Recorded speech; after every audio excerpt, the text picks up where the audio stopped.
नमस्कार दोस्तों, आपका स्वागत है आपके अपने चैनल स्टडी वाइन्स ऑफिशियल पर। तो जैसा कि आपको पता है कि बजट पेश हो गया है, तो मैंने पहले पूरा बजट पढ़ा और बजट इस बार का क्या बताऊँ आपको, इस तरह का बजट है कि इसको पढ़ाने में भी और मैंने क्या किया ना पूरा सिस्टमैटिक वे में कवर किया। आपने अभी तक यूट्यूब पर बहुत सारी वीडियोस बजट की देख ली होंगी, लेकिन इतना सिस्टमैटिक वे में मैंने इसमें कवर किया। मैं आपको दिखाता हूँ कि मैंने पूरा ये टेबल डायग्राम सारे बनाए हैं, उसके बाद पॉइंट वाइज इसको सिस्टमैटिक वे में कि इसके अंदर क्या-क्या आएगा, सब मैंने इकट्ठा किया पहले, पूरा उसमें स्टडी करके सारे पॉइंट्स इसमें बना दिए हैं। आपको मतलब एक बार पढ़ लोगे, इससे बाहर बजट पूछा ही नहीं जाएगा। सारे मैंने हेडिंग के साथ उसके अंदर सारे पॉइंट्स आपको पढ़ाए हैं। तो चलिए, बिना देरी किए हुए वीडियो को शुरू करते हैं। तो चलिए वीडियो की शुरुआत करते हैं। पहले हम बजट का थोड़ा इतिहास जान लेते हैं, फिर हम करंट पर आते हैं।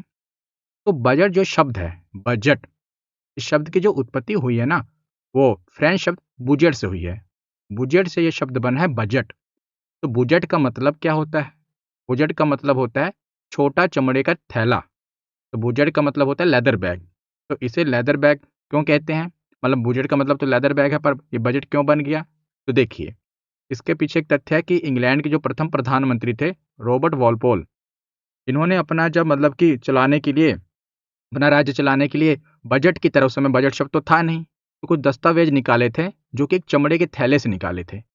तो लोगों ने बहुत इसका मजाक उड़ाया था। लोग कहते थे कि लेदर का बैग खुला है, लेदर का बैग खुला है, बुजेट खुला है, बुजेट खुला है। तो उसी बुजेट से फिर जब भी वार्षिक वित्तीय विवरण यानी कि बजट पेश होने लगा, तो उसे बुजेट कहा जाने लगा। फिर बुजेट से बजट बन गया। समझ गए आप? इसी शब्द से बुजेट से बजट बना है, क्योंकि लेदर के बैग को बुजेट कहते थे और ये जो इंग्लैंड के प्रधानमंत्री थे, जब भी खोलते थे तो कहते थे बुजेट खुला है। तो मजाक उड़ाया लोगों ने, संसद में प्रस्तुत सभी लोगों ने। तो वहीं से ये शब्द बना है बजट। ये तो इस शब्द की उत्पत्ति की बात हुई। अब भारत में बजट की शुरुआत कब से हुई? तो भारत का पहला बजट 7 अप्रैल 1860 को पेश किया गया था। 1860 को पेश किया गया था और उस समय भारत के तत्कालीन वित्त मंत्री, मतलब कि 1860 में वित्त मंत्री थे जेम्स विल्सन। तो इसीलिए इन्हें भारतीय बजट प्रणाली का संस्थापक माना जाता है। किसे? जेम्स विल्सन को। ये 1 नंबर में क्वेश्चन में पूछ ले जाते हैं। सीधा ही पूछ लिया जाएगा कि भारतीय बजट प्रणाली का संस्थापक बताओ, या भारत में पहला बजट कब पेश किया गया था, या बजट का शब्द का उत्पत्ति किससे हुई है, उसका अर्थ क्या है? वन लाइनर क्वेश्चन है। अब आ गया कि आज़ाद और गणतंत्र भारत में पहला बजट किसने पेश किया था? ये एसएससी में पूछा गया था। तो जब स्वतंत्र भारत भारत जब स्वतंत्र कब हुआ था? 15 अगस्त 1947 को। तो आज़ाद भारत का पहला बजट किसने पेश किया था? तो आज़ाद भारत का पहला बजट आर के शनमुखम शेट्टी ने पेश किया था। और गणतंत्र भारत, भारत आपको पता है 1950 में गणतंत्र हुआ था, रिपब्लिक हुआ था। ये सब पॉलिटी में मैंने आपको पढ़ाया हुआ है, उसमें एप्लीकेशन पर। तो भारत का जो गणतंत्र भारत का पहला बजट पेश किया था जॉन मथाई ने। अगर स्वतंत्र भारत का पूछा जाए तो आर के शनमुखम शेट्टी ने, और गणतंत्र भारत का जॉन मथाई ने। सर्वाधिक बार बजट किसने पेश किया है? तो मोरारजी देसाई ने कुल 10 बार बजट पेश किया है। और प्रधानमंत्री रहते हुए बजट किसने पेश किया है? तो पंडित जवाहरलाल नेहरू, इंदिरा गांधी और राजीव गांधी। इन्होंने पीएम पद के साथ वित्त मंत्रालय भी संभाला था। वित्त मंत्री बजट पेश करते हैं, ये पीएम भी थे और उस समय इनके पास वित्त मंत्रालय भी था। इसीलिए इन्होंने प्रधानमंत्री रहते हुए भी बजट पेश किया है, जवाहरलाल नेहरू जी ने, इंदिरा गांधी और राजीव गांधी ने। तो पहली महिला वित्त मंत्री कौन थी? तो इंदिरा गांधी। समय जब ये प्रधानमंत्री थी, मैंने आपको बताया कि इनके पास अतिरिक्त कार्यभार था वित्त मंत्रालय का, तो उस समय ये बजट पेश किया, इसलिए पहली महिला वित्त मंत्री हैं। लेकिन क्योंकि ये प्रधानमंत्री भी थी, इसलिए पूर्णकालिक वित्त मंत्री नहीं थी। पहली पूर्णकालिक फुल टाइम फाइनेंस मिनिस्टर कौन है? तो निर्मला सीतारमन, महिला की बात कर रहा हूँ मैं। इन्होंने स्वतंत्र रूप से कार्यभार संभालने वाली पहली वित्त महिला बनी है जिन्होंने बजट पेश किया। ठीक, ये सारा स्टैटिक का डाटा है। अब हम करंट भी पढ़ेंगे अभी। तो हाँ, मैंने इकोनॉमिक्स का कोर्स लॉन्च कर दिया है और आप लोगों ने कहा था सर प्राइस बिल्कुल कम रखना, तो एक तरह से पूरा अभी स्टार्टिंग के जो भी स्टूडेंट हैं उनके लिए मुफ्ती है समझ लो 99 में, क्योंकि इसमें आपको ई बुक भी मिलेगी, स्टडी मटेरियल भी मिलेगा, पूरी रिकॉर्डेड क्लास मिलेगी, डेडिकेटेड टेलीग्राम ग्रुप मिलेगा। तो सब कुछ आपको 99 में मिलेगा। कुछ ही सीटें बची हैं, आप अभी जाकर एनरोल कर लो स्टडी वाइन्स ऑफिशियल एप्लीकेशन पर। ये इस पर व्हाट्सएप नंबर है, अगर आपको कुछ पूछना है इस पर आप पूछ सकते हो। और हाँ, कुछ स्टूडेंट कह रहे थे सर कोर्स लेने पर 49 की अमाउंट क्यों शो हो रही है? कोर्स तो 99 का है, फिर ये 49 क्यों आ रहा है? तो देखिए 49 टेस्ट पास है। जैसे टेक्स्ट बुक वगैरह मॉक टेस्ट आपको देते हैं ना, तो मैंने 49 में जितने भी एग्ज़ाम हैं, खाली एक एग्ज़ाम के लिए नहीं, जितने भी गवर्नमेंट एग्ज़ाम हैं, सब अनलॉक हो जाएँगे 49 की पेमेंट पर ही। अगर आपको नहीं चाहिए तो आप टिक पे क्लिक करेंगे तो ऐसे हट जाएगा, तो पेमेंट आपको 99 ही हो जाएगी। ये एप्लीकेशन पर एज ए डिफ़ॉल्ट है, मतलब ये आ ही जाता है टेस्ट पास का। अगर आपको चाहिए तो आप कर लो, इसमें फुल लेंथ मॉक टेस्ट मिल जाएंगे आपको सभी एग्ज़ाम के, चाहे एसएससी हो, ग्रुप डी हो, सब एग्ज़ाम के एक ही साथ अनलॉक हो जाएंगे। अगर आपको नहीं लेने तो कोई बात नहीं, आप टिक पर क्लिक कर दोगे तो हट जाएगा। फिर जैसे हम फ्लिपकार्ट, अमेज़न वगैरह पे जाते हैं ना, ऐड टू कार्ट में हो जाता है, वैसे ही है, 99 पेमेंट होगी। तो चलिए, पॉलिटी वगैरह भी मैंने आपको पता है, ई बुक वगैरह भी आपको मिल जाएगी। हाँ, आगे देखते हैं कि संवैधानिक प्रावधान। तो भारतीय संविधान में बजट शब्द का जो उल्लेख कहीं पर नहीं है। मैंने जो एप्लीकेशन पर पॉलिटी पढ़ाई आपको, वहाँ पर भी बताया था कि हमारे संविधान में ना बजट शब्द का इस्तेमाल नहीं किया गया है। बजट शब्द की जगह वार्षिक वित्तीय विवरण यानी कि एनुअल फाइनेंस स्टेटमेंट का यूज़ किया गया है, जो कि अनुच्छेद 112 में है। और भाषण के रिकॉर्ड की बात की जाए तो सबसे लंबा बजट का भाषण अब तक निर्मला ताई जी ने ही दिया है, निर्मला सीतारमण जी ने ही दिया है 2020-21 में कोरोना के टाइम 2 घंटे 42 मिनट। और सबसे छोटा जो भाषण का रिकॉर्ड है वो हीरू भाई पटेल के नाम पर है। इन्होंने मात्र 800 शब्दों में पूरा बजट पेश कर दिया था। तो सबसे छोटा भाषण का रिकॉर्ड हीरू भाई के नाम पर है, सबसे बड़े भाषण का रिकॉर्ड निर्मला सीतारमण के नाम है। और अभी जो बजट 2026-27 में पेश किया गया, ये निर्मला जी का 9वां बजट था। 9वीं बार इन्होंने बजट पेश किया है। और इसका टाइमिंग पूछ ली जाए कितने घंटे इन्होंने भाषण दिया बजट में, तो 1 घंटा 25 मिनट, लगभग 85 मिनट का इनका भाषण था।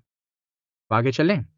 तो आगे देखिए, कुछ ना ये टर्म मैं आपको समझा भी देता हूँ। वैसे मैं इकोनॉमिक्स में आपको पूरा डिटेल में बताऊँगा जो अभी मैंने कोर्स शुरू किया है, लेकिन यहाँ पर भी आपको समझा देता हूँ कि रेवेन्यू रिसिप्ट क्या होता है, कैपिटल रिसिप्ट क्या होता है। अगर आप वीडियो देख रहे हो, तो आराम से आपको ये सब चीज़ें पता होनी चाहिए। केवल ऊपर-ऊपर से ही समझ कर नहीं जाना है। अब देखिए, सबसे पहले तो इस समय का जो बजट है अपना टोटल एक्सपेंडिचर, ये 2026-27 का ये वाला है। पूरा जो बजट बना है, कितना खर्चा करेगी सरकार? 53,47,315 करोड़ रुपए, इतने का बजट है हमारा इस बार का। कितना? 53,47,315। एग्जैक्ट अमाउंट अगर आपको नहीं भी याद आएगी तो लगभग 53 लाख याद रखिएगा। 53 लाख करोड़, ये सब करोड़ में है, देखिए लिखा है ना इन करोड़। तो 53 लाख करोड़ का बजट है भारत का। तो ये जो पैसा खर्च होगा इतना, तो पैसा कहीं से आएगा भी तो। ऐसा तो है नहीं खर्च होगा तो सरकार के पास कहाँ से आएगा पैसा। तो कुछ पैसा देखिए रेवेन्यू रिसिप्ट से आएगा, कुछ कैपिटल रिसिप्ट से आएगा। रेवेन्यू रिसिप्ट से आएगा 35 लाख के लगभग, और कैपिटल रिसिप्ट से आएगा 18 लाख के लगभग। अब आप कहोगे ये रेवेन्यू रिसिप्ट क्या होता है और कैपिटल रिसिप्ट क्या होता है? तो मैं बिल्कुल आपको आसान भाषा में भी यहाँ पर समझा देता हूँ। डिटेल में तो क्योंकि अगर समझाऊँगा तो वीडियो बहुत लंबी हो जाएगी। इकोनॉमिक का जो कोर्स है वहाँ पर डिटेल में बताऊँगा। फिर भी आपके समझने के लिए मैं बता देता हूँ कि रेवेन्यू रिसिप्ट क्या होता है। तो रेवेन्यू रिसिप्ट का सरल अर्थ आप समझिए कि वह पैसा जो बार-बार आता है और जिसे वापस नहीं करना पड़ता सरकार को, और इससे ना तो कोई उधारी बढ़ती है और ना ही सरकार की कोई एसेट कम होती है।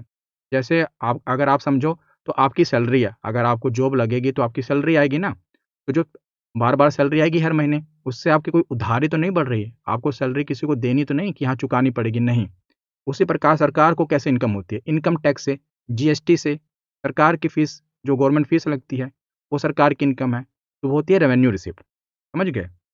अब कैपिटल रिसिप्ट इसे कहते हैं हिंदी में पूंजीगत प्राप्तियाँ। कैपिटल पूंजीगत, रिसिप्ट मतलब प्राप्तियाँ। तो इसका मतलब क्या है? वह पैसा जो आएगा तो, लेकिन आने से उधारी बढ़ती है और सरकार संपत्ति हमारी एसेट कम होती है। जैसे हम जब बैंक से लोन लेते हैं, तो लोन लेने पर पैसा हमारे पास आया तो, लेकिन लोन चुकाना भी तो पड़ेगा। उधारी बढ़ी कि नहीं बढ़ी? और अगर आप मतलब अपनी कोई पुरानी बाइक बेच देते हो, पैसा आया तो आपके पास, लेकिन आपका एसेट, आपकी संपत्ति चली गई ना, तो उसी को कहते हैं कैपिटल रिसिप्ट। सरकार के केस में क्या होता है? सरकार जब सरकारी कंपनियों को बेचती है, डिसइन्वेस्टमेंट करती है, तो वहाँ से जो पैसा आता है प्राइवेट लोगों को देती है ना अपनी सरकारी कंपनियाँ, तो वहाँ से जो पैसा आएगा उसे कहेंगे कैपिटल रिसिप्ट। तो थोड़ा मैंने आसान भाषा में आपको समझा ही दिया। अब इतना ही आपको ये दोनों चीज़ें याद रखनी है कि कितना-कितना है और टोटल एक्सपेंडिचर कितना है। जैसे आपको मैंने बताया कि रेवेन्यू रिसिप्ट होता है, कैपिटल रिसिप्ट होता है, इसी प्रकार रेवेन्यू एक्सपेंडिचर और कैपिटल एक्सपेंडिचर भी होता है। रेवेन्यू एक्सपेंडिचर का मतलब है वह खर्च जो रोज़मर्रा के काम-काज के लिए होता है। सरकार को जैसे सरकारी कर्मचारियों की पेंशन देनी है, उनको सैलरी देनी है, तो उस प्रकार सरकार का जो पैसा जाए। और कैपिटल एक्सपेंडिचर का मतलब होता है कि वह खर्च जिससे कोई नई संपत्ति बने सरकार की। जैसे सरकार स्कूल बना रही है, अस्पताल बना रही है, समझ रहे हो? हाईवे बना रही है, वो कैपिटल एक्सपेंडिचर होता है। अब है एक फिजिकल डेफिसिट भी याद रख लीजिएगा।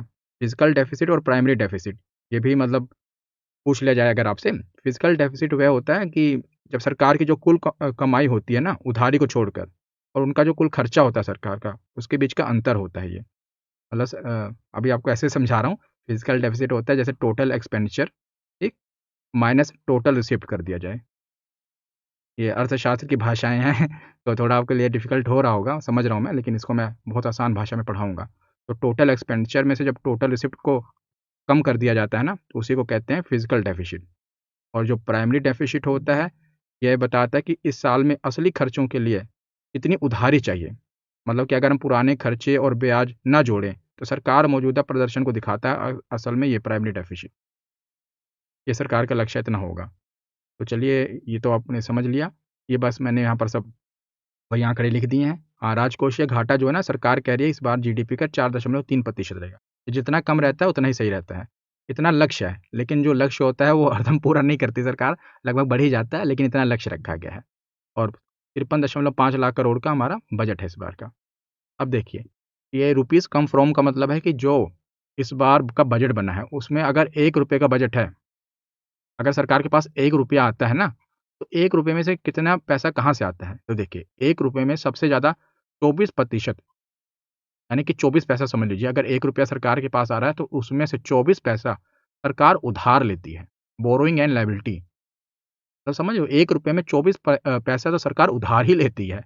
18 18 पैसे, 18% समझ लीजिए कॉर्पोरेशन टैक्स से आता है, 21% इनकम टैक्स से आता है, 4% कस्टम से आता है, 6% जो यूनियन एक्साइज ड्यूटी से आता है, 15% जीएसटी से आता है, 10% नॉन टैक्स रेवेन्यू है, और 2% नॉन डेट कैपिटल रिसिप्ट है। तो सबसे ज़्यादा पैसा उधारी से आता है, और दूसरे नंबर पर पैसा आता है उधारी के बाद इनकम टैक्स से, और तीसरे नंबर पर कॉर्पोरेशन टैक्स से। और सरकार का फिर पैसा जाता कहाँ पर है? अगर सरकार 1 रुपया खर्च कर रही है तो कहाँ पर पैसा जा रहा है? तो सबसे ज़्यादा पैसा सरकार का जाता है स्टेट के जो शेयर हैं टैक्स के, सरकार को जो जीएसटी मिल रही है उसमें राज्यों का भी तो हिस्सा है, तो 22% वहाँ जाता है। और दूसरे नंबर पर है, जो सरकार ने इतना सारा पैसा लिया है उधार, उसका ब्याज भी तो देना है, तो 20% ब्याज चुकाने पर चला जाता है। मतलब सरकार अगर 1 रुपये खर्च कर रही है तो 20 पैसे सिर्फ ब्याज पर जा रहा है। समझ रहे हो आप? तो पहले नंबर पर ये है, दूसरे नंबर पर ये, और तीसरे नंबर पर है सेंट्रल सेक्टर स्कीम, यानी जो सरकार की, केंद्र सरकार की जो योजनाएँ होती हैं, 17% उस पर खर्च होता है, और 11% डिफेंस पर खर्चा होता है, और उसके बाद 8% सेंट्रल की जो स्कीम होती हैं उस पर होता है, और 7% क्या कहते हैं, finance commission and other transfer पर। ये सब इतने सारे आपको याद नहीं रखने, बस टॉप 2 या टॉप 3 याद रख लेना कि सबसे ज़्यादा राज्यों के जो टैक्स हैं और इंटरेस्ट पे में, इतना पूरा नहीं पूछा जाता। आगे चलते हैं। तो देखिए, तो जो बजट है ना, ये कर्तव्य भवन में तैयार किया गया पहला बजट है, जो भारत के विकसित भारत 2047 के लक्ष्य की ओर बड़ा कदम है। भारत का लक्ष्य है कि 2047 तक हमें डेवलप कंट्री बनना है। तो इस बार का जो बजट है ना, उसके 3 पिलर हैं, 3 मुख्य स्तंभ हैं। आपसे पूछे जा सकते हैं कि जो हमारा इस बार का बजट है उसके 3 स्तंभ हैं। ठीक है? ये सरकार कुछ करे ना करे, लेकिन जो चीज़ें हैं ना, कुछ भी बनाती है, उसका नाम बहुत अच्छे से सोच के रखती है। फुल फॉर्म हर चीज़ में ये कि हाँ, 3 इस पिलर हैं, इस योजना का नाम ये होगा। योजनाओं के नाम और ये सब बहुत ध्यान से सरकार इस पर बहुत ध्यान देती है। योजना पर ध्यान ना दे, लेकिन योजनाओं के नाम पर, उन पर बहुत ध्यान देती है। देखिए, इस बार का जो बजट है उसमें भी 3 कर्तव्यों से प्रेरित है। पहला है कि आर्थिक विकास, यानी कि इकोनॉमिक ग्रोथ, कि वैश्विक उथल-पुथल के बीच उत्पादकता यानी प्रोडक्टिविटी और लचीलापन बढ़ाना है। जन आकांक्षाएँ, यानी कि जो लोगों की आकांक्षाएँ हैं सरकार पर, कि हम हमारे उन सरकार पर की एस्पिरेशन है जो पीपल की, नागरिकों की क्षमता बढ़ाकर उन्हें समृद्धि और साझेदार बनाना है। और तीसरा है सबका साथ सबका विकास। तो इन 3 मुख्य स्तंभ हैं इस बार के, जो आपसे पूछे जा सकते हैं इस बार के बजट के। और बाकी बजट आप देखोगे तो 80-82 पेजेज़ का मैंने पढ़ा। कहीं पर कुछ, मतलब आप उसको समझोगे ना तो आम आदमी के लिए बजट बनता है, लेकिन आम आदमी तो उसे समझ ही ना पाए, इस हिसाब से बजट बना है। कहीं की चीज़ें कहीं पर लिखी हुई हैं, लेकिन इस पर मैंने पूरा हर एक डाटा को टाइपिंग किया है, तो जो भी है उसके अंदर पूरा आप देखोगे, बजट देखोगे 82 पेजेज़ का है, कुछ समझ नहीं आएगा। पूरा सिस्टमैटिक वे में कन्वर्ट किया है। आप देखिए कैसे। पहले देखिए 3 कर्तव्य हैं, तो मैंने पहले पहला कर्तव्य उसके अंदर जो पॉइंट बताए गए हैं, वो एक ही साथ कवर कर दिए। फिर दूसरा कर्तव्य जो उसके अंदर जो पॉइंट्स हैं, उनको एक साथ कवर कर दिए। इस प्रकार तीनों कर्तव्यों के जो अंदर पॉइंट्स आते हैं, वो एक-एक साथ कवर कर दिए। और बजट में सरकार ने ऐसा नहीं किया है, क्योंकि सरकार चाहती नहीं कि आप बजट जानो। पहला कर्तव्य क्या है? इकोनॉमिक ग्रोथ, आर्थिक विकास प्रथम कर्तव्य के तहत सरकार ने 6 क्षेत्रों में कार्यक्रमों का प्रस्ताव दिया है। पहला कर्तव्य है ना आर्थिक विकास, तो आर्थिक विकास कैसे होगा इसका पूरा प्रारूप क्या है, वो सरकार ने बताया कि 6 क्षेत्रों में हम विकास करेंगे तो हमारा आर्थिक विकास होगा, जिसमें से पहला क्षेत्र है मैन्युफैक्चरिंग, विनिर्माण। जाहिर सी बात है, अगर इकोनॉमी की ग्रोथ चाहिए तो मैन्युफैक्चरिंग होगी तभी होगी ग्रोथ। तो पहला 6 क्षेत्रों में से पहला क्षेत्र तो है विनिर्माण। और विनिर्माण को बढ़ावा कैसे मिलेगा, तो इसके लिए सरकार ने कहा कि हम 7 रणनीतिक क्षेत्र पर ध्यान देंगे, उसका विस्तार करेंगे तो ऑटोमेटिकली मैन्युफैक्चरिंग यानी विनिर्माण का वो होगा हमारे भारत में। जैसे पहला सेक्टर है इन 7 राजनीतिक क्षेत्रों में, पहला सेक्टर है बायोफार्मा। बायोफार्मा शक्ति। सरकार ने कहा कि अगले 5 वर्षों के लिए 10,000 करोड़ का बजट रखा है बायोफार्मा के लिए। इसमें 3 नए राष्ट्रीय फार्मास्यूटिकल शिक्षा और अनुसंधान संस्थान बनाए जाएंगे और 7 मौजूदा संस्थानों को अपग्रेड किया जाएगा और 1,000 से अधिक मान्यता प्राप्त इंडियन क्लिनिकल ट्रायल्स स्थलों का नेटवर्क बनेगा, जिसके जरिए क्या होगा, इनोवेशन के जरिए स्वास्थ्य देखभाल को बेहतर बनाना है। समझ गए? बायोफार्मा में ये जो दवाइयाँ वगैरह हैं इस फील्ड में सरकार ने कहा कि इसको हम ग्रोथ करेंगे। दूसरा, इंडिया सेमीकंडक्टर मिशन 2.0। तो सेमीकंडक्टर इकोसिस्टम के लिए ISM यानी कि इंडिया सेमीकंडक्टर मिशन 2.0 की शुरुआत की गई है। इसमें किस चीज़ पर फोकस होगा, तो चिप बनाने के उपकरण और सामग्री जो सेमीकंडक्टर होता है ना उसके लिए full stack India IP design और ग्लोबल सप्लाई चेन को मजबूत करना सरकार का लक्ष्य है। अभी हम ये क्या पढ़ रहे हैं, तो विनिर्माण के अंदर जो 7 राजनीतिक क्षेत्र हैं वो पढ़ रहे हैं। पहला क्षेत्र ये होगा, दूसरे क्षेत्र पर सरकार इस पर ध्यान देगी। सरकार का कहना है कि हम इन पर ध्यान देंगे, तो समझ लो मैन्युफैक्चरिंग पर ध्यान दे ही रहे हैं। तीसरा है इलेक्ट्रॉनिक कल पुर्जा विनिर्माण, इलेक्ट्रॉनिक कंपोनेंट्स पर। कि अप्रैल 2025 में शुरू हुई योजना को गति देने के लिए बजट बढ़ाकर 40,000 करोड़ कर दिया गया है। इसका उद्देश्य क्या है कि मोबाइल और लैपटॉप जैसे जो इलेक्ट्रॉनिक हैं, इनके छोटे पुर्जों का निर्माण भारत में ही हो, हमें भारत से ना मंगाने पड़े। जो जैसे लैपटॉप आपका होता है, मोबाइल चलाते हैं, उसके अंदर जो भी कंपोनेंट हैं अभी चाइना से आते हैं, ताइवान से आते हैं, बाहर से आते हैं ना, अमेरिका से आते हैं। सरकार कह रही है छोटे मोटे पुर्जे तो भारत में ही बन जाएं। इस पर सरकार का ध्यान है कि इसके लिए 40,000 करोड़ का बजट रखा है। दूसरा है दुर्लभ धातु गलियारे यानी कि रेयर रेयर मेटल कॉरिडोर बनाएगी सरकार। सरकार ओडिशा, केरल, आंध्र प्रदेश और तमिलनाडु, यहाँ पर इन राज्यों पर फोकस करेगी। यहाँ पर माइनिंग करेगी, खनन करेगी, क्योंकि यहाँ पर खनिज मिलेंगे, रेयर अर्थ मेटल यहाँ पर पाए जाते हैं, इसीलिए यहाँ पर सरकार का कहना है कि माइनिंग वगैरह होगी जिससे विनिर्माण को बढ़ावा मिलेगा। अब तीसरा है केमिकल पार्क बनेंगे। तो इस केमिकल पार्क बनेंगे इसका मतलब क्या है, तो देखिए इसमें मॉडल सरकार क्या है कि सरकार ने मॉडल का नाम रखा है प्लग एंड प्ले मॉडल। बनाओ और चलाओ, इसके आधार पर 3 समर्पित केमिकल पार्क बनेंगे। अब आप कहोगे ये क्या होता है प्लग एंड प्ले मॉडल, तो प्लग एंड प्ले मॉडल का क्या मतलब होता है? प्लग एंड प्ले मॉडल का मतलब आप ऐसे समझिए कि जैसे मान लो अगर आपको कोई काम शुरू करना है तो आपको फैक्ट्री लगानी पड़ती है ना? फैक्ट्री लगाने पहले फिर ज़मीन फैक्ट्री लगाने से पहले ज़मीन खरीदो, फिर वहाँ पर बिजली पानी का कनेक्शन लगाओ, मतलब बहुत चीज़ें करनी पड़ती है ना? और अगर सड़क नहीं बनी वहाँ सड़क बनवाओ। लेकिन प्लग एंड प्ले में क्या है? यह जो फर्निश ऑफिस है वहाँ पर सरकार आपको देगी। पहले से सरकार एक पूरा बिल्डिंग खरीदे, मतलब सरकार की बिल्डिंग होगी, जैसे मर्जी रेंट पे ले, जो मर्जी करे। वहाँ पर पूरा इकोसिस्टम आपको मिलेगा, इंटरनेट सब कुछ आपको मिलेगा। बस आपको वहाँ पर जाना है, अपना काम करना, अपनी मशीन लगानी है, अपना काम शुरू कर देना है। इसी को कहते हैं प्लग एंड प्ले। ये प्लग का मतलब होता है जैसे सिस्टम आते हैं ना कि हाँ, तार को लगाओ और शुरू कर लो, वैसे ही आपको पूरा इंफ्रास्ट्रक्चर मिलेगा, बस आपको काम शुरू करना है। तो केमिकल पार्क ज़रूरी क्यों है? क्योंकि केमिकल फैक्ट्रियाँ सबसे बड़ी समस्या है गंदा पानी और जहरीला कचरा साफ़ करने की होती है ना। एक छोटी कंपनी के लिए अपना प्लांट लगाना बहुत महँगा पड़ता है, क्योंकि जो केमिकल कंपनियाँ होती हैं सारा कचरा नदियों में डाल देती हैं, क्योंकि उनके लिए जो ट्रीटमेंट के लिए, वाटर ट्रीटमेंट के लिए जो महँगा पड़ता है। तो इसीलिए सरकार कर रही है ये सब कि यहाँ आप आओ, प्लग एंड प्ले करो, अपना काम शुरू करो। तो चलो अब आगे चलते हैं। पूंजीगत सामान और कंटेनर विनिर्माण, कैपिटल गुड्स एंड कंटेनर, ये क्या है? इसमें CIE योजना सरकार लेकर आ रही है। CIE का मतलब क्या है? C से कंस्ट्रक्शन, P से promotion and infra equipment scheme. Construction, promotion and infra equipment scheme की शुरुआत की जाएगी। कंटेनर वगैरह होते हैं ना, जब आप देखते हो कि जो समुद्री जहाज होते हैं उन पे कंटेनर लद कर जाते हैं, वही सरकार कह रही है कि इसका हम 5 साल के लिए 10,000 करोड़ का बजट रखा है, ताकि जो जहाज के कंटेनर हैं ये भारत में ही बने, हमें भारत के बाहर से ना मंगाने पड़े। तो सीपीएससी द्वारा 2 संस्थानों पर हाईटेक टूल रूम और ऑटोमेटेड सर्विस ब्यूरो की स्थापना की गई। इतना आपको याद नहीं रखना, बस इतना याद रखिएगा कि 10,000 करोड़ का बजट है और भारत में ही बनेंगे। 7वां जो 7 रणनीतिक क्षेत्र हैं, 7वां है जो वस्त्र क्षेत्र यानी कि टेक्सटाइल। इसके लिए राष्ट्रीय फाइबर योजना लाई गई है, जिसमें रेशम, ऊन और जूट जैसे जो प्राकृतिक यानी नेचुरल और मानव निर्मित फाइबर हैं, इन पर आत्मनिर्भर हो भारत को बाहर से न मंगाने पड़े।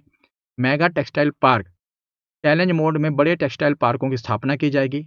और ग्राम स्वराज जो गांधी जी का सपना था, इसके लिए महात्मा गांधी ग्राम स्वराज पहल के जरिए जो बुनकर हैं और ग्रामीण युवाओं को ट्रेनिंग करके ग्लोबल ब्रांडिंग में मदद की जाएगी कि हाँ, अपना जो लोकल बुनकर है ना, उनकी ब्रांड को ग्लोबल तक पहुंचाने के लिए पूरे वर्ल्ड में क्या कहते हैं, फैलाने के लिए युवाओं को ट्रेनिंग दी जाएगी, ग्रामीण युवाओं को। तो ये 7 जो रणनीतिक क्षेत्र थे मैंने आपको बता दिए। सरकार का कहना है कि इन पर हम ध्यान देंगे, जिससे क्या होगा, मैन्युफैक्चरिंग भारत में बढ़ेगी। अब आगे चलते हैं। ये सारे पॉइंट्स बजट में अलग-अलग जगह लिखे हैं। ऐसे ही एक जगह लिखे होते तो हमें पढ़ने में आसानी रहती और आसान भाषा में लिखे होते। सरकार ने सब मतलब बजट में देखोगे विनिर्माण लिख दिया, अब ये पॉइंट अलग-अलग कहीं न कहीं बताए गए हैं। तो वैसे पढ़ने में आसान रहता है ना। अब प्रथम कर्तव्य में जैसे हमने कहा था 6 सेक्टर पे फोकस होगा। पहला था विनिर्माण, अब दूसरा है लेगेसी औद्योगिक समूहों का पुनरुद्धार, revival of 200 legacy industrial cluster जो भारत में पहले से ही बने हैं, औद्योगिक क्षेत्र हैं, औद्योगिक समूह हैं, उन्हीं का आधुनिक बनाया जाएगा। जो बंद पड़े हैं उनको आधुनिक बनाया जाएगा। 200 पुराने औद्योगिक समूहों को आधुनिक बनाया जाएगा। इससे क्या होगा, बुनियादी ढांचे और टेक्नोलॉजी अपग्रेडेशन से कॉस्ट कम होगी और एफिशिएंसी बढ़ेगी। तीसरा है चैंपियन एसएमई बनाना। एमएसएमई समझ लो ना, जो लघु और मध्यम उद्योग हैं उन्हें, micro small and medium enterprise. इसके लिए भी 10,000 करोड़ के आवंटन की शुरुआत की गई है और 2021 में जो फंड था वो भी चलता रहेगा। और इसके लिए कॉर्पोरेट मित्र यानी टीयर 2 और टीयर 3 शहरों में व्यावसायिक शिक्षा संस्थान जैसे आईसीएआई, आईसीएसआई, आईसीएमआई के माध्यम से प्रोफेशनल तैयार करना। तो एमएसएमई पर भी सरकार का फोकस है। इसके बाद चौथा क्षेत्र है अवसंरचना पर सशक्त बल, यानी कि जो इंफ्रास्ट्रक्चर है उस पर स्ट्रॉन्ग पुश, उस पर ध्यान देना।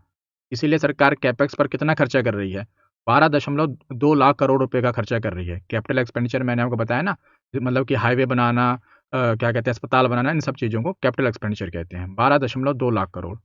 इंफ्रा रिस्क गारंटी फंड, ऋणदाताओं को सुरक्षा देने के लिए स्थापना की जा रही है कि जो ऋण मतलब लोन वगैरह देते हैं उनकी सुरक्षा कैसे, रिस्क वगैरह कम हो। माल गलियारा मतलब कि डेडिकेटेड फ्रेट कॉरिडोर, जहाँ से जो भी सामान वगैरह जाता है उसके लिए डेडिकेटेड कॉरिडोर बनाया जाए। इसके लिए पूर्वी भारत में दानकुनी से पश्चिम भारत के सूरत को जोड़ने के लिए नया कॉरिडोर बनाया जा रहा है। अवसंरचना पर सशक्त बल, अच्छा वही पॉइंट है। जल मार्ग बनाए जाएंगे, सी प्लेन बनाया जाएगा। अगले 5 वर्षों में 20 नए वाटरवेज बनाए जाएंगे, मतलब कि पानी के रास्ते से सामान इधर से उधर चला जाए ताकि ट्रैफिक वगैरह ना मिले। सी प्लेन वीजीएफ स्कीम के तहत कनेक्टिविटी को बढ़ावा दिया जाएगा। ऊर्जा और सुरक्षा पर स्थिरता, long term energy security sustainability. तो इसमें भी इतना आप समझ लीजिए कि 5 साल की अवधि के लिए 20,000 करोड़ रुपए का खर्चा किया जा रहा है, किसके, एनर्जी के लिए, सस्टेनेबिलिटी के लिए। जो ज़्यादा इंपॉर्टेंट है उस पर ज़्यादा जोर देना है, बाकी इस पर इतना मतलब पढ़ लेना बस। शहर आर्थिक क्षेत्र का विकास, शहरी क्षेत्र के विकास के लिए भी ध्यान दिया गया है। उसके लिए सरकार ने कहा है कि आर्थिक क्षेत्रों के लिए 5 वर्ष हेतु 5,000 करोड़ रुपए आवंटन होगा। म्यूनिसिपल बॉन्ड दिए जाएंगे। बड़े शहरों द्वारा 1,000 करोड़ से अधिक का बॉन्ड जारी करने पर 100 करोड़ का इंसेंटिव मिलेगा। बैंकिंग समीक्षा, विकसित भारत के लिए बैंकिंग पर उच्च स्तरीय समिति का गठन किया जाएगा। और हाई स्पीड रेल भी इसमें बताया गया कि 7 नए कॉरिडोर विकसित होंगे। हाई स्पीड रेल कहा गया जिसे, मुंबई से पुणे, पुणे से हैदराबाद, हैदराबाद से बेंगलुरु, हैदराबाद से चेन्नई, चेन्नई से बेंगलुरु, दिल्ली से बनारस, बनारस से सिलीगुड़ी। यह था पहला कर्तव्य। अब दूसरा कर्तव्य है आकांक्षाओं को पूरा करना, जो जनता की आकांक्षाएं हैं ना, जो एस्पिरेशन है, उसके लिए सरकार ने कहा है। सरकार ने इसमें वित्त मंत्री जी ने जब दूसरा कर्तव्य बताया, उससे पहले उन्होंने अपनी एक उपलब्धि बताई। उन्होंने कहा कि पिछले कुछ वर्षों में सरकार ने 25 करोड़ लोगों को बहुआयामी गरीबी से बाहर निकाला है। सरकार ने कहा कि 25 करोड़ लोगों को हमने गरीबी से बाहर निकाला है। उसके बाद फिर आगे शुरू किया कि हाँ, दूसरे कर्तव्य में किस किस चीज़ पर ध्यान देंगे। पहला है चिकित्सा और स्वास्थ्य पर्यटन, यानी कि मेडिकल एंड हेल्थ टूरिज्म। तो भारत को ग्लोबल मेडिकल टूरिज्म हब बनाने के लिए राज्यों की सहायता हेतु सरकार ने एक बड़ी योजना का प्रस्ताव रखा है। सरकार ने कहा कि हम 5 रीजनल मेडिकल सेंटर बनाएंगे, जिसमें राज्यों में निजी क्षेत्र के सहयोग से 5 केंद्र स्थापित किए जाएंगे। 5 रीजनल मेडिकल सेंटर बनाए जाएंगे। का काम क्या होगा? ये एकीकृत मॉडल होगा। ये केंद्र केवल अस्पताल ही नहीं होंगे, बल्कि यहाँ पर चिकित्सा, शिक्षा और रिसर्च वगैरह एक ही छत के नीचे होगी। केवल मतलब हॉस्पिटल ही नहीं होंगे, रिसर्च वगैरह सब कुछ एक ही जगह होगा। सुविधाएं इनमें आयुष केंद्र, डायग्नोस्टिक जांच यानी कि पर्यटन केंद्र और बाद की देखभाल के लिए वर्ल्ड क्लास इंफ्रास्ट्रक्चर होगा। इसे डॉक्टर, नर्स और जो भी इनसे जुड़े हैं मेडिकल फील्ड से, उनको नौकरियां और रोजगार मिलेगा। उसके बाद पशु चिकित्साएं सेवाएं। तो जो पशुओं के डॉक्टर हैं, 20,000 पशु चिकित्सा पेशेवरों की संख्या बढ़ाकर 20,000 तक करने का लक्ष्य है। और इनको कैपिटल सब्सिडी भी दी जाएगी। निजी क्षेत्र को पशु चिकित्सा कॉलेज, वेटनरी हॉस्पिटल, अस्पताल, जांच प्रयोगशाला और प्रजनन केंद्र खोलने के लिए सब्सिडी मिलेगी। यानी कि अगर प्राइवेट क्षेत्र पशुओं के लिए मतलब हॉस्पिटल वगैरह खोलेंगे तो उनको सब्सिडी वगैरह मिलेगी। अब आगे एनिमेशन और गेमिंग क्षेत्र, ये इंपॉर्टेंट है। इसकी वो है AVGC। फुल फॉर्म क्या होगी? ए से एनिमेशन, बी से विजुअल इफेक्ट, जी से गेमिंग और सी से अपना हुआ कॉमिक्स। तो सरकार ने आजकल का जो देख करके, आजकल अब सरकार देख रही है कि रील वगैरह बहुत बन रही है, बहुत सारे यूट्यूबर आ रहे हैं। तो सरकार ने कहा कि हम तो रोजगार दे नहीं पा रहे हैं, तो यहीं से रोजगार बने, इसके लिए लोगों को अवेयर किया जाए। तो सरकार ने कहा कि animation, visual effect, gaming, online gaming का होती है वो सट्टे वाली नहीं, दूसरी, और कॉमिक्स को भविष्य को सरकार ने सनराइज सेक्टर माना है। और सरकार ने कहा इसमें 20 लाख नौकरियां हैं। अनुमान है कि 2030 तक इस क्षेत्र में 20 लाख पेशेवरों की आवश्यकता होगी। कंटेंट क्रिएटर लैब बनाएगी सरकार कंटेंट के लिए। IICT Mumbai, Indian institute of creative technology, इस संस्थान के सहयोग से 15,000 उच्च माध्यमिक स्कूल और 500 कॉलेजों में AVGC लैब स्थापित की जाएगी। यहाँ पर स्कूली स्तर से ही छात्रों को कंटेंट क्रिएशन के लिए तैयार किया जाएगा। यहाँ उन्हें बताया जाएगा कि हाँ, कंटेंट वगैरह की विजुअल इफेक्ट कैसे, एडिटिंग वगैरह कैसे होती है, एनिमेशन कैसे बनते हैं, उनको समझ रहे हो? क्योंकि सरकार को लग रहा है, सरकार को लग क्या रहा है, सरकार देख भी रही है कि आजकल इंस्टाग्राम के जो रील बना रहे हैं, यूट्यूब पर जो इनके चैनल हैं, उनकी अर्निंग कितनी है, सरकार इतनी जॉब प्रोवाइड कर नहीं पा रही है। तो सरकार का कहना है 20 लाख नौकरियां 2030 तक आ जाएंगी। इसमें अनुमान है इससे बच्चों को इसको पहले से ट्रेनिंग वगैरह मिल जाए। आगे है छात्राओं के लिए उच्च शिक्षा और आवास, यानी कि उच्च शिक्षा की इसमें स्टेम की फुल फॉर्म क्या होती है? ऐसे साइंस, टी से टेक्नोलॉजी, इससे अपना इंजीनियरिंग, एम से मैथमेटिक्स। जो इस फील्ड में स्टूडेंट हैं, छात्राएं हैं, उनको भागीदारी को बढ़ाने के लिए जिला स्तर पर उन्हें हॉस्टल की सुविधा मिलेगी। छात्रावास होता है हॉस्टल। और कारण क्या है? क्योंकि प्रयोगशाला और लैब वर्क की लंबी अवधि के कारण छात्राओं को आने जाने में होने वाली चुनौती को कम करने के लिए सरकार बनाएगी हॉस्टल वगैरह। अब है पांचवा है आतिथ्य और पर्यटन प्रशिक्षण, हॉस्पिटैलिटी एंड टूरिज्म पर। तो सरकार ने कहा है कि नेशनल हॉस्पिटैलिटी इंस्टीट्यूट बनाया जाएगा। वर्तमान राष्ट्रीय होटल प्रबंधन और कैटरिंग प्रौद्योगिकी परिषद की फुल फॉर्म है को अपग्रेड करके इस संस्थान की स्थापना होगी। और ये सरकार और उद्योग के बीच सेतु का काम करेगा। और 10,000 पर्यटन गाइड, जो गाइड होते हैं ना, जो बताते हैं, टूरिज्म गाइड होते हैं कि आप जाते हो कहीं पर तो बताएंगे कि हाँ, पैसे लेते हैं और आपको बताएंगे कि हाँ, ये कैसे बना, कब बना, ये सब। तो 20 प्रमुख पर्यटन स्थलों पर 10,000 गाइडों के कौशल को तराशा जाएगा है और समझाया जाएगा। और IM की इसमें साझेदारी रहेगी। खेलो इंडिया मिशन, तो अगले दशक को खेल के क्षेत्रों को पूरी तरह से बदलने के लिए सरकार लेकर आई है खेलो इंडिया मिशन। इसमें सरकार ने कहा है कि हम टैलेंट की डेवलपमेंट करेंगे। सरकार ने ऐसा कहा है। कोच और सहायक जो स्टाफ होंगे, मतलब उनकी डेवलपमेंट के लिए ध्यान देंगे। विज्ञान और तकनीक का इस्तेमाल करेंगे खेलों में। लीग और हम कंपटीशन वगैरह कराएंगे, मतलब, और जो इंफ्रास्ट्रक्चर है खेलों का उसको डेवलप करेंगे।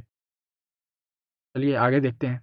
सरकार का मतलब इस बार के बजट का तीसरा कर्तव्य, दोनों कर्तव्यों में हमने पढ़ लिए। अब तीसरा कर्तव्य है कि सबका साथ, सबका विकास। इसके लिए सरकार कह रही है कैसे होगा? तो पहले सरकार ने कहा एग्रीकल्चर सेक्टर हमारे यहाँ बहुत बड़ा है, तो पहले वहाँ पर ध्यान देते हैं। तो कृषि और तकनीक भारत विस्तार योजना आई है। इसकी फुल फॉर्म याद रखना, पक्का एग्जाम में पूछी जाएगी। अभी अभी आपको कह रहा हूँ, ये पूछी जाएगी। तो विस्तार की फुल फॉर्म क्या है? V से वर्चुअली, I से इंटीग्रेटेड, S से सिस्टम, सिस्टम 2 AA यानी कि एक्सेस एग्रीकल्चरल, R से रिसोर्सिस। ये विस्तार की फुल फॉर्म है। और ये विस्तार है क्या? तो ये एक AI टूल है। ठीक, ये क्या करेगा? पहले तो देखिए, यह एग्रीस्टैक और पोर्टल्स और ICAR को डेटा पैकेज को AI सिस्टम के साथ जोड़ेगा। ये आपके लिए काम की बात नहीं है। आपके लिए काम की बात यह है, इससे विस्तार AI टूल से जो किसान हैं उन्हें फ़ायदा होगा। उनकी जो प्रोडक्टिविटी है, फार्म प्रोडक्टिविटी, उसमें वृद्धि होगी। कैसे?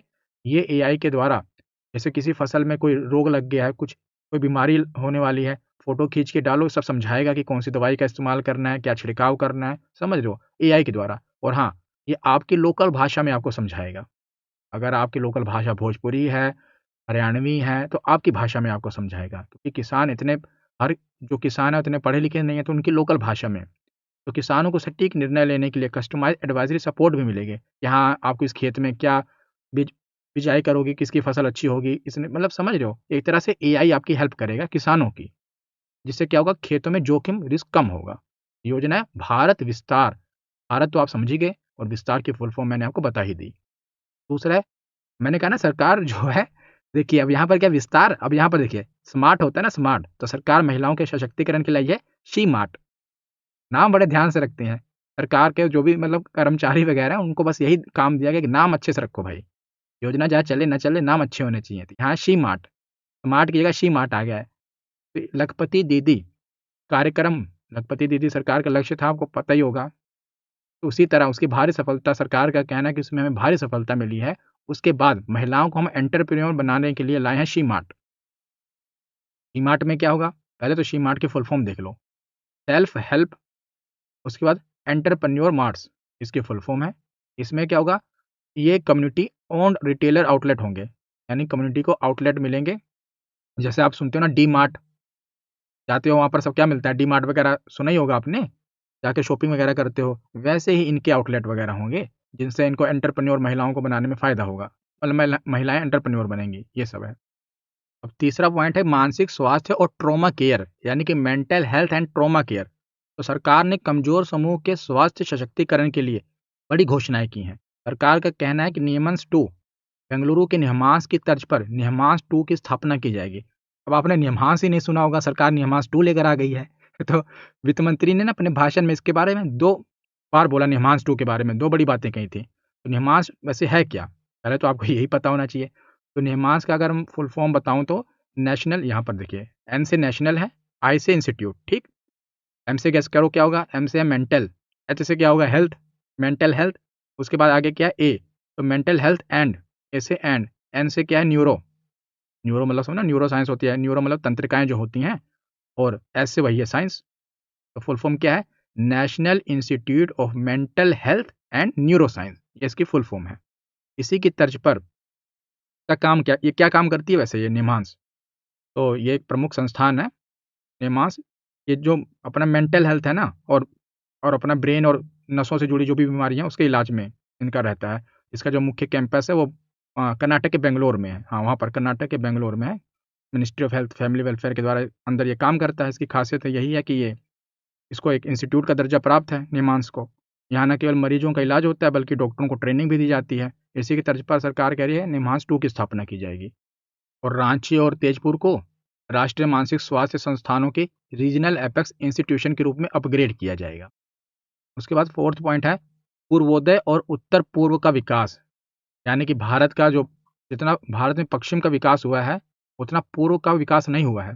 भारत के अगर आप देखें नक्शा, तो पश्चिम में जो भी हैं सब विकास विकसित हैं ज़्यादातर, गुजरात है, महाराष्ट्र है ना, पूर्व का इतना विकास नहीं हुआ है। उड़ीसा हो गया, ये सब इनका इतना विकास नहीं हुआ। तो पूर्व के लिए पूर्वोदय, और जो नॉर्थ ईस्ट है उसके लिए अपना सरकार ने उत्तर पूर्व विकास, नॉर्थ ईस्ट को उत्तर पूर्व कहते हैं। तो पूर्वोदय और उत्तर पूर्व विकास, तो भारत के पूर्वी हिस्से के विकास का इंजन बनाने की योजना है सरकार की। इसके लिए ईस्ट कोस्ट इंडस्ट्रियल कॉरिडोर बनाए जाएंगे। पश्चिम बंगाल के दुर्गापुर में एक बेहतर कनेक्टिविटी नोड के साथ एकीकृत गलियारे का विकास होगा। पर्यटन, 5 पूर्वोदय राज्यों में 5 नए पर्यटन स्थलों का निर्माण होगा। और क्षेत्रों में आवागमन सुगम बनाने के लिए 4000 ई बसें सरकार प्रदान की जाएंगी। और इसी के साथ बौद्ध सर्किट विकास योजना, बुद्धिस्ट सर्किट डेवलपमेंट स्कीम लाई गई है। इसमें जो पूर्वोत्तर यानी नॉर्थ ईस्ट के 6 राज्य हैं, अरुणाचल प्रदेश, सिक्किम, असम, मणिपुर, मिजोरम और त्रिपुरा, इनमें विशेष सांस्कृतिक एवं धार्मिक सर्किट बनाए जाएंगे। यानी कि योजना का जो मुख्य बिंदु है कि जो मंदिर और मठ है इनका संरक्षण किया जाएगा। यहाँ पर मतलब कि बढ़ावा दिया जाएगा, बेहतर कनेक्टिविटी दी जाएगी ताकि टूरिज्म का विकास हो, आधुनिक सुविधाएं मिलें तीर्थयात्रियों को। अब है प्रत्यक्ष कर, जो डायरेक्ट टैक्स होता है, जो इनकम टैक्स होता है। इनकम टैक्स में सरकार ने कोई बदलाव नहीं किया, जो पुरानी स्लैब रेट है वही चल रही है अभी भी। 4 लाख तक टैक्स नील है, 4 से 8 लाख तक 5% टैक्स लगेगा, 8 से 12 लाख तक 10%, 12 से 16 15%, 16 से 20 20%, 20 से 24 25%, और 24 लाख से ऊपर होगा तो 30%। ये टैक्स का स्लैब रेट पुराना वाला ही है, इसमें बदलाव नहीं हुआ है। और वैसे भी 12 लाख तक टैक्स नील रहता है इंडिविजुअल व्यक्ति का, क्योंकि इसको उसमें डिडक्शन वगैरह लेकर। आगे चलते हैं। तो टीसीएस दरों में भारी कटौती हुई है डायरेक्ट टैक्स रिफॉर्म में। अब टीसीएस क्या होता है? टीसीएस मतलब होता है tax collected at a source, उसी टाइम जो टैक्स ले लिया जाता है, टैक्स कलेक्टेड एट सोर्स, तब पैसे मिलते हैं काट के। तो सरकार ने विदेशी यात्रा और शिक्षा इलाज को सस्ता करने के लिए टीसीएस दरों में कम की है। पहले जो विदेशी यात्रा पर लगता था, पुराना रेट लगता था 5% और कईयों पर 20% लगता था, अब उसे 2% कर दिया गया। और एजुकेशन एंड मेडिकल के लिए एलआरएस के तहत, एलआरएस क्या होता है? तो लिबरलाइज्ड रेमिटेंस स्कीम, यानी इसके तहत पढ़ाई या इलाज के लिए विदेश पैसा भेजने पर अब सिर्फ 2% टैक्स लगेगा। पहले पढ़ाई के लिए जो विदेश पैसा भेजा जाता था या इलाज के लिए भेजा जाता था, 5% टैक्स लग जाता था भाई। एलआरएस के तहत देखिए, पढ़ाई या इलाज के लिए विदेश पैसा भेजने पर पहले 5% टैक्स लगता था, अब उसे कम करके कितना कर दिया गया है? 2%। इसके बाद है टीडीएस और छोटे करदाताओं के लिए राहत। तो टीडीएस जो कहते हैं ना, टैक्स डिडक्टेड एज सोर्स, तो मैन पावर सर्विसेज पर, यानी कि अब मैन पावर सप्लाई करने वाले सेवाओं को ठेकेदारों को भुगतान के दायरे में लाया गया है। इन पर टीडीएस दर जो 1% या 2% होगी। और शेयर बाजार पर ये जब टैक्स लगा ना, तो आपने देखा होगा शेयर बाजार एकदम से गिर गया। एसटीटी में जो सिक्योरिटी ट्रांजैक्शन टैक्स होता है, जब सिक्योरिटी वगैरह ट्रांसफर होती है तो टैक्स लगता है। फ्यूचर एंड ऑप्शन ट्रेडिंग करने वालों के लिए एक बड़ा अपडेट है। तो जो फ्यूचर पे टैक्स लगता था, फ्यूचर एंड उस पर पहले लगता था 0.02%, जब कर दिया गया 0.05%। ऑप्शंस पे जो प्रीमियम लगता था, ये जो शेयर वगैरह खरीदते हैं उनको पता होगा ये सब टर्मिनोलॉजी। फ्यूचर एंड ऑप्शन होता है, एक तरह से ये सट्टा ही कह सकते हैं, गैम्बलिंग होती है ये। पर गैम्बलिंग कहा नहीं जाता क्योंकि इसमें टेक्निकल नॉलेज होनी चाहिए, तो इसलिए गैम्बलिंग कहते नहीं, पर है एक तरह से गैम्बलिंग ही। तो इसमें 0.1 से 0.15 कर दिया गया है, ऑप्शंस पर 0.125 से 0.15% इतना टैक्स बढ़ा दिया गया है। तो ये था आज का बजट, मैंने पूरा सिस्टमेटिक वे में आपको पढ़ा दिया। इसकी जो पीडीएफ है ना, वो आपको एप्लीकेशन पर, स्टडी वाइंस ऑफिशियल एप्लीकेशन पर फ्री मिल जाएगी। वहाँ पर आप जाओगे तो वहाँ पर इसको मैं अपलोड कर दूंगा। इसकी पीडीएफ क्या कहते हैं, आज का जो पूरा पढ़ा है एग्जैक्ट सारा कुछ वहीं पर मिलेगा। और अगर आपको इकोनॉमिक्स का कोर्स लेना है तो ले लेना, लिमिटेड सीट है, बाद में उसका प्राइस बढ़ा भी दिया जाएगा, अभी कम है। तो आज की वीडियो यहीं पर खत्म होती है। कैसी लगी वीडियो कमेंट सेक्शन में जरूर बताना। धन्यवाद।